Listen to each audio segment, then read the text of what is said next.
Well, we love you this morning, and we are going to continue in the book of Exodus. And last week we had our introductory overview, but I just want to declare that Exodus is the perfect book. It's a new series, it's a new season, and we want to look at our own lives through the lens that we are on a journey. We are God's chosen people. Can I get an amen? And this morning, we're going to trek into Exodus chapter 1 and 2. But before we get there, last week we talked about kind of an overview, a 30,000-foot view. And we said a couple things that are important. And if you have your ESV study journal, I want to encourage you to do a couple things today. I want to encourage you, number one, to grab a copy if you don't have one, but put your name in it first, okay? So we don't have any confusion. You can make it your own. You can see I kind of highlighted the top of mine. I put my name on the outside too, and I put a Gateway sticker in there. It's kind of cool. But anyway, but also what this is going to do is each time we are here on Sunday mornings, or if you're online, we can send you one of these. Just let us know. You're going to follow along the scripture, and then you're going to be able to make your own notes as we track through page after page with highlights and keys. And if you weren't here last week, I want you to write down at the beginning or somewhere early on here that Exodus is a story about God, number one. That's what we said last week. It's a story about God. And not only is it a story about God, it's also a story about God's people. Those were the two main characteristics. And at the end of the service last week, we said if God were to audibly share with us what the book of Exodus is all about, he would say, Exodus shows that I am the living God and I care for my people. It was a word for the Lord for us for the year. And we see that rooted in Exodus chapter 6, verse 6 through 8. And I just want to encourage you. Let's go to the next slide there. Does it have that on there, Exodus 6? If it doesn't, Exodus chapter 6, you can turn there. I'll tell you what page it is in just a second. I should have had that. It's on page 26. I am the living God, and I care for my people. On page 26, I wrote that. I am the living God, and I care for my people, /God. God is saying this, and that's really the theme of Exodus, and you can read those verses. We read them last week, and that's important. But today, we're going to dive into Exodus chapter 1 and Exodus chapter 2.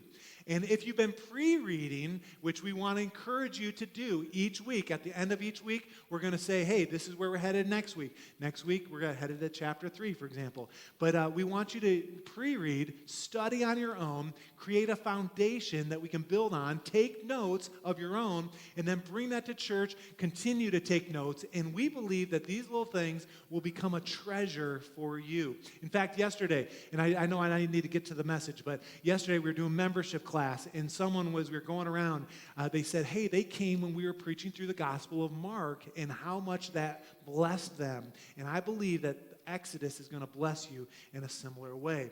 Write your name in it, and then also, we said last week, last thought, and then we're going to get to this message this morning, is ask someone what they know about the story of the Exodus. That's our assignment in these first few weeks. Just in your comings and your goings, as you rub shoulders with people, ask someone about what they know, and then invite them to church and say, hey, let's learn together. All right. So if you've been pre-reading, and hopefully you did, I'm not going to ask you this morning, maybe I will next week, but if you pre-read chapter 1 and chapter 2, you might be questioning our first thought that God would say, I am the living God and I care about my people. That Exodus is all about God and about his care for people. You might be saying, Pastor Ben, I don't see that. In fact, you might have asked the question, where is God in Exodus? Because when you read chapters 1 and chapters 2, it sounds more like a country song than a God story. And I just want to challenge you that when you read chapter 1 and chapter 2, if you've pre-read it or if you read it after the fact, you might be able to insert yourself into the story and say, you know what, this looks like a miserable time. In fact, it's a story, what we read in 1 and 2 is a story of people that are troubled. They're full of bitterness, right? They're having hard service. They're under serious oppression. The Egyptians, it's actually quoted that they ruthlessly made God's people to be slaves. They're killing babies, so there's infanticide. And then this so-called Redeemer, if you know where the book is going, this so-called deliverer is born, but this Redeemer, this mediator, is a murderer in the first 2 chapters. And now is running for his life. How many think that's not such a great start, right? And you're thinking, where is God? Let's say that together. Where is God? Well, if you slow down and you start to look at the story as a whole, you will see God even in the first 2 chapters. And that's what we want to talk about this morning. Number 1 is God's promise is being fulfilled. You can write that in your journals. I encourage you to do so. See, when we end Genesis, and the promise is not fulfilled. The story is not over. The promise is not lost. You say, well, what promise are you talking about, Pastor? Well, if you go back to the story of Adam and Eve, you can see that there was a command to be fruitful and multiply in the first couple of chapters of Genesis. And then you jump forward to Genesis chapter 12, verses 2 and 3. This is a promise, a covenant of Abraham. Let's look at it. It says this, and I will make you a great nation. This is God talking to Abraham, and I will bless you and make your name great so that you will be a blessing. How many know that little phrase there? So you will be a blessing. We are not created to be great for ourselves. We are to be great for others. And we see it right here in this promise. It says, I will bless those who bless you. And then look what it says. I underlined it in my notes. It says, and him who dishonors you, I will curse. And that's the story of Exodus that we will get to eventually. And in you, all the families of the earth shall be blessed. This is a spiritual blessing, a spiritual promise. And I believe it's not physical and spiritual. God's promise is being fulfilled even in these first couple chapters. Another clue is in the genealogy. There's Genesis and Exodus are linked, and there's a distance of 400 years between the 2 books. But Exodus 1:1 starts with Jacob, right? The very first line. Look at it with me.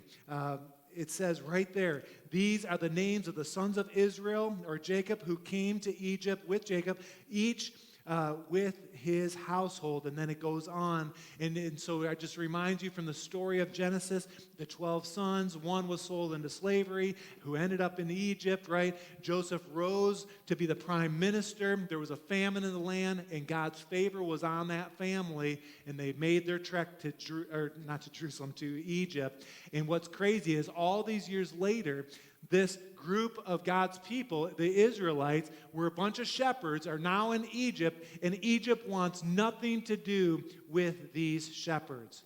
You say, well, where do we see this promise being fulfilled? Well, let's look at it. Exodus chapter 1, verse 7.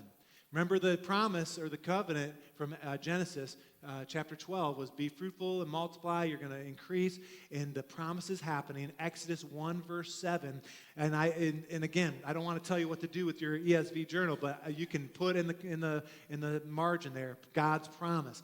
Look what it says. It says, but the people of Israel were fruitful and increased greatly. They multiplied and grew exceedingly strong, so that the land was filled with them. They were growing. They were expanding. In verse 12, again, you can write in there the promise. It says, but the more they were oppressed, the more they multiplied, and the more they spread abroad. And the Egyptians were in dread of the people of Israel. And then at the end of chapter 1, verse 20, it says again, the promise. And this is part of the story where the midwives were being persecuted. It says, so God dealt well with the midwives. He was taking care of them. And the people multiplied and grew very strong. The point is, in spite of Pharaoh's disregard for humanity, brutally enslaving the Israelites. He's the worst character in the Bible so far. We learned that last week. Not even Pharaoh could prevent God's promises. Come on. And we see his protection with the midwives. We see it with Moses' mother, with Pharaoh's daughter. And yes, the scene of Exodus 1 and 2 is a scene of suffering. But even when things look so terrible, that you must be living outside of God's plan. No. God is still working. God's promise is being fulfilled. The second thing we see is that God raises up a deliverer. In chapter 2, a baby. Exodus 2, verse 2. It says, a fine baby.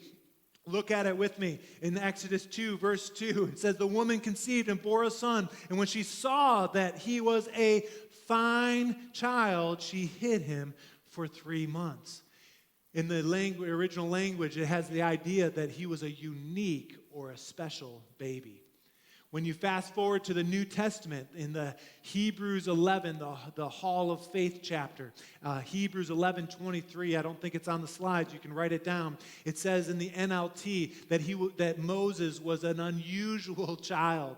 That holds the idea, a child of destiny, not ordinary. In Acts chapter 7, Stephen, who was ended up giving his life, the first martyr as a Christian, in his discourse, he talks about Moses in Acts chapter 7. And when he talks about Moses, he describes Moses as being fair in the sight of God. In other words, God was watching over Moses. God raises up a deliverer. And while he raises him up, he is providing for Moses. And when I go through this section here, I want you just to imagine God providing for you. See, for Moses, God provided through a basket first, right, in the Nile River. He provides with a nursing mother. And how many know that the formative years for a child are so important? Those first years. And so the fact that Moses was with his birth mother, being nursed and loved on and trained. And then later he was provided by God by being trained in Egyptian ways and literature and philosophy and all the sciences, all knowledge, right? And government, war, and battle. And as God is raising up a deliverer, and even what happens, even as Moses, a little later in chapter 2, he's running for his life because he's a murderer now. He's killed an Egyptian soldier. God still provides for Moses. You got to see it because, and this is a big deal, not only for Moses, but it's a big deal for us. He makes his way to Midian. He's running for his life. And Midian, in the desert, he comes to the aid of 7 daughters, the priest of Midian, who is Reuel, who's the father. And Reuel, because he came to the aid of his daughters, says, hey, you can come and stay with us. And so God is providing a place for Moses to stay, and eventually provides a wife for Moses. And it was at Midian that Moses would have his first son, Gershom. And all of that happens in chapter 2, in the first 2 chapters. Let me just pause for a second. This is a big deal. God was working. He was providing. He was raising up this deliverer. And I'm curious how many times we would try something and maybe fail, like Moses did. Have you ever tried God's work and failed, fall flat, right? What can we learn from Moses' first attempt to do God's work? What can you learn when you've fallen, you stumbled, you didn't quite make it, you had an idea, you tried something, it didn't work out? Do you just give up? No, you just keep on. But even when you even consider in that lens, you look at the first 2 chapters, you're saying, Pastor, where is God in this story? This story is bleak.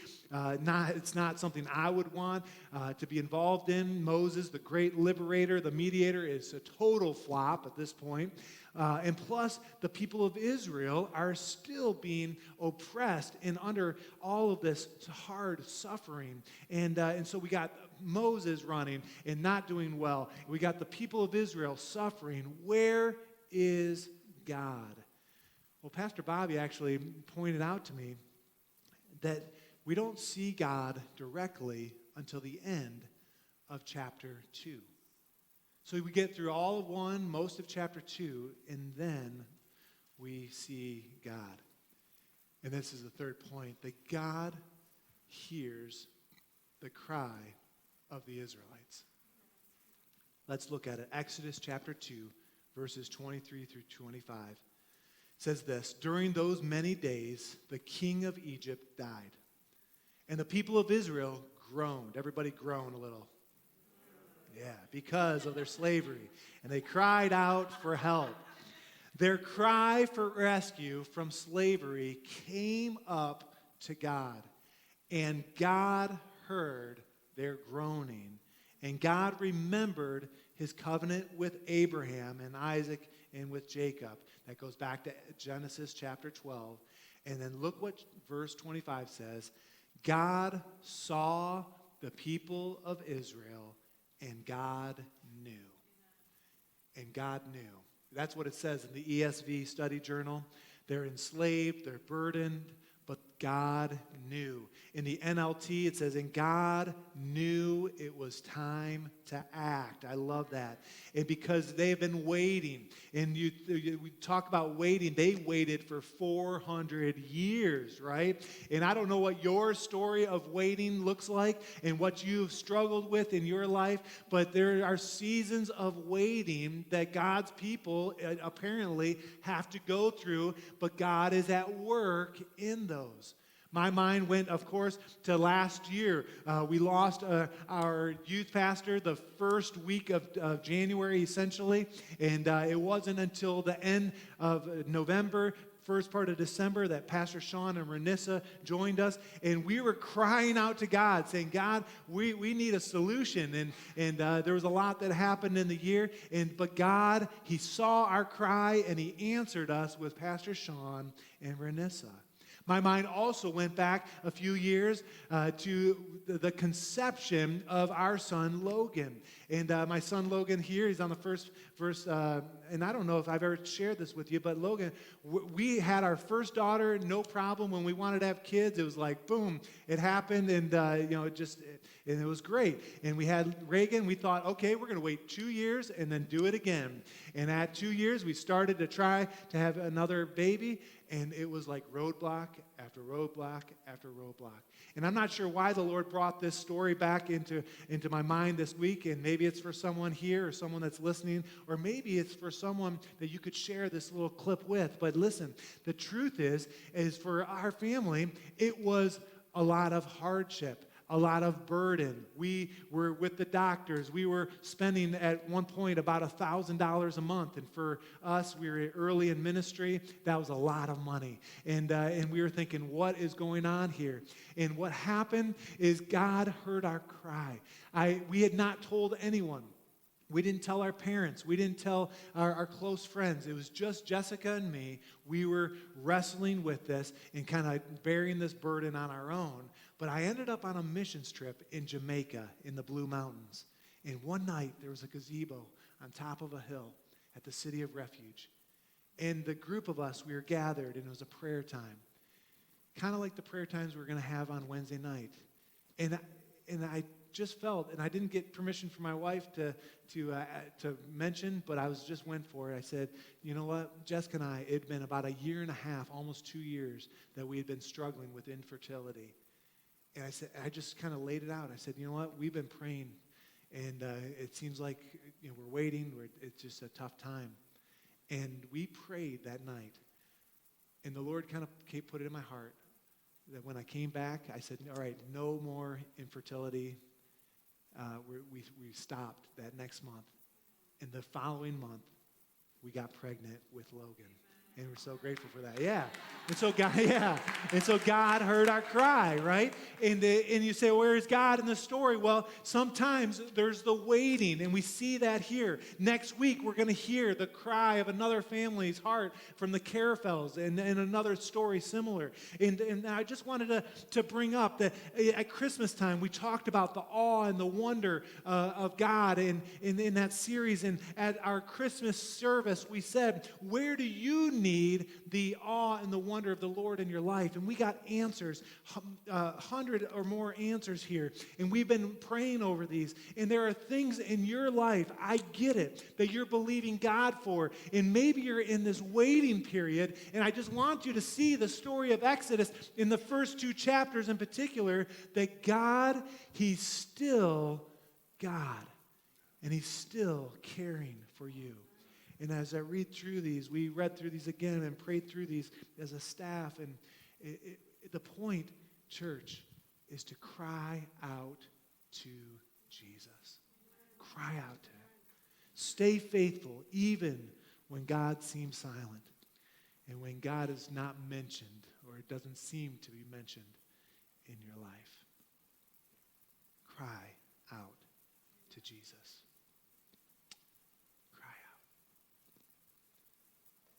I want to wrap things up this morning and create some space in the altar. Another thing I noticed as I've been studying the book of Exodus is that there are some similarities in the transition between Genesis and Exodus and the Old Testament and the New Testament. And it's interesting because when you look at, there's some similarities. They both start with a genealogy. Exodus chapter 1, the first 5 verses are genealogy. The first 16 verses in Matthew are genealogy. It's in both cases, the people of God are far from the promised land. So, of course, in Exodus, we know what's happening there. But in the New Testament, they've been waiting for a Messiah. Both are under oppression from a foreign power, the Egyptians and then the Romans in the New Testament. There were 400 years between both in both cases. And the point, you say, well, why is this important? Is God made good on His promises. That's the point. There's another similarity here when we look at the case of Genesis to Exodus, Old Testament to New Testament, that we see Moses as a type of Christ. And you say, what does that mean? Well, there are different types of Christ throughout the Old Testament, like Adam and David and Jonah. But in Moses' case, both came as a baby, right? Both would be a deliverer. There was kind of this prophetic idea. They both started with humble beginnings. Both a king wanted to kill them. And God provided for both by way of escape involving Egypt. Jesus, his family spent some time in Egypt early on, and of course, the story of Exodus is there. And the reason I say that is that Jesus can be seen in the book of Exodus. And last week we said that if God were to speak, that He would say, I am the living God and I care for my people. Well, when we look through the lens that Jesus is seen in the Exodus, we could say, Jesus would say today, I am the living God, and I care for my people. And there's no distinction between God and Jesus and Holy Spirit, but for our point, and I would ask the worship team to come, we see Jesus throughout the book of Exodus, and we're going to see that continually. See, God's plan for salvation for you and for your friends, it looks like Exodus. It's God coming after His people, bringing them to Him. Through it all, God's plan is still working, even in the worst circumstances. And our prayer, and I've got this written out, I want to read this, is that the Holy Spirit would allow our eyes to be open to see that the God who works all things, even the worst things, together for good, it's that same God who's at work in our lives right here, right now. Jesus works out His promises. We can see Jesus as the promise fulfiller. Jesus is God, right? Who is living, and He cares deeply for us. And if there's truth in that, which I believe there is, I would die for that truth, then we need to throw our lives at his feet. And kind of in the same way where we filled out these cards a few weeks back in December, saying, okay, this is where we need to see the awe and the wonder of God. This morning, some of these requests or these prayer needs have been answered, which is incredible. God is working. We're going to hear a testimony again next week from the Carafel family, how God is working. You're not going to want to miss that. But this morning, some of these requests, I'm sure, have not been fulfilled. Or maybe there's a new request that has kind of emerged in the last few weeks or few days. The point is, the need is great, but our God is greater. He is able to minister to you